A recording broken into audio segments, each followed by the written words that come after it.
It's very easy to get there because some of the claims in the book are not at all hard to parse. In fact, so many of them can only be honestly interpreted one way. So to take, again, an example that will be not inflammatory to you, but makes the point, it just says that the remedy for theft in the Quran is to cut the hands off a thief. I mean, that is the unambiguous injunction. It's not an allegory. Mm-hmm. It's not. You have to indulge some kind of tortured interpretive scheme to avoid the shocking fact that the creator of the universe thinks you should live this way for all time. And people like ISIS. I mean, this is my claim. It's just most of what is in these books. And this is what worries me about those books because they can't be edited.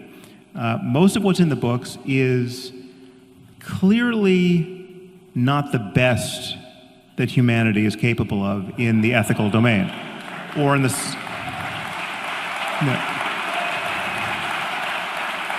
So clearly, and this is true for morality, most pressingly, but it's true for science, it's true for economics, it's true for anything else that we are wise to pay attention to.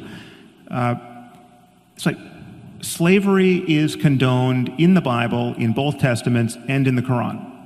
There's no getting away from that. Now you can say, well, it's not the central thrust of any of these books, but if you go to the books and try to figure out what the creator of the universe wants with respect to the owning and needless immiseration of other people, right? He expects you to keep slaves, and he's told you how to do it. Don't knock out their eyes and their teeth. Don't take, if you're a Muslim, don't take other Muslims as slaves. But it's not an accident that the people who joined ISIS thought that it was absolutely kosher to take slaves, to take sex slaves, and they were even their use of their sex slaves was conducted as a sacrament, and that's not an accident. I mean, they were praying over the Yazidi girls before they raped them. So this is not unlike what many people expect. It's not that this doctrine is being used as a pretext for people who would otherwise do terrible things like take sex slaves and rape them. And so there's no net damage being done here by this belief system. No, these are, I would argue, in many cases, psychologically normal people who are simply convinced of the absolute veracity of these ideas. And in this case, the perfect example of Muhammad as the most self-actualized human who's ever existed. And what did Muhammad do? Muhammad took sex slaves. Then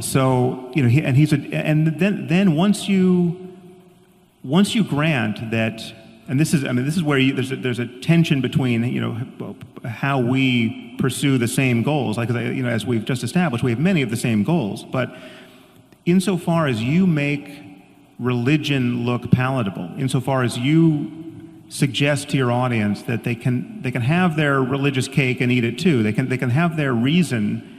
They can have their respect for science, they can have a 21st century worldview, but they can also hold on to everything they love in Christianity or fear to lose.